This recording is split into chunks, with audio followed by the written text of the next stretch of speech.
এইভাবে মুগের ডাল রান্না করে খেয়েছেন কিনা দেখুন তো। যদি না খেয়ে থাকেন অবশ্যই একবার হলেও এরকমভাবে মুগের ডালটা রান্না করে নেবেন। ভাত, রুটি, পরোটা সব কিছুর সঙ্গে কিন্তু দারুণ লাগে।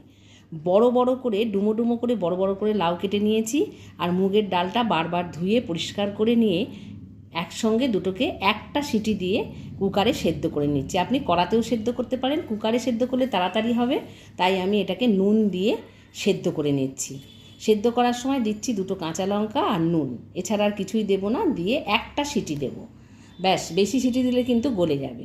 তারপর 1 চামচ ঘি দিয়ে বেশ খানিকটা নারকেল কোড়ানো নারকেলকে ঘিয়ের মধ্যে ভেজে নেব, ভেজে তুলে রেখে দেবো। এইভাবে রান্নাটা করে দেখবেন, মুগের ডালটা এত সুস্বাদু হয় না, লুচির সঙ্গেও খেতে পারবেন, খুব ভালো লাগে খেতে।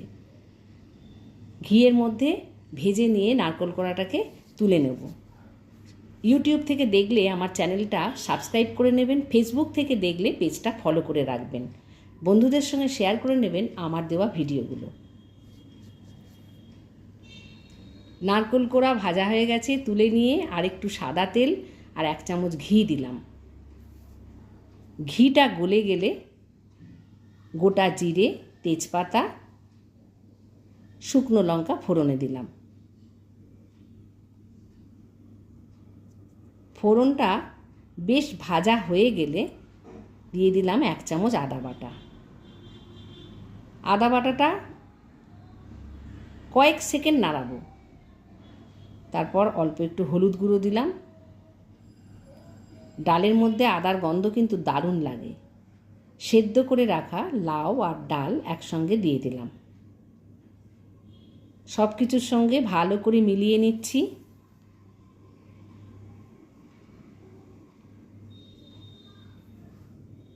দিয়ে দিলাম চিনি 1 চামচ, একটা এলাচ ফাটিয়ে দিলাম, 1/2 চামচ দিলাম হিং, নারকেল কোড়াটাকে মিশিয়ে দিলাম। সব কিছু একসঙ্গে মিশিয়ে লাস্টে দেব 1 চামচ ঘি। এইভাবে মুগের ডালটা বানিয়ে খাবেন, এত সুস্বাদু হয়। এইভাবে ডালটা বানালে নিরামিষ দিনে যদি একটা ভালো ডাল বানিয়ে নেন না, তাহলে কিন্তু আপনার আর বেশি কিছু রান্না করার দরকার পড়ে না। অবশ্যই বানিয়ে খেয়ে আমাকে জানাবেন কেমন লাগলো আপনাদের। ভালো থাকবেন, সুস্থ থাকবেন। পরের ভিডিওতে আবার দেখা হচ্ছে।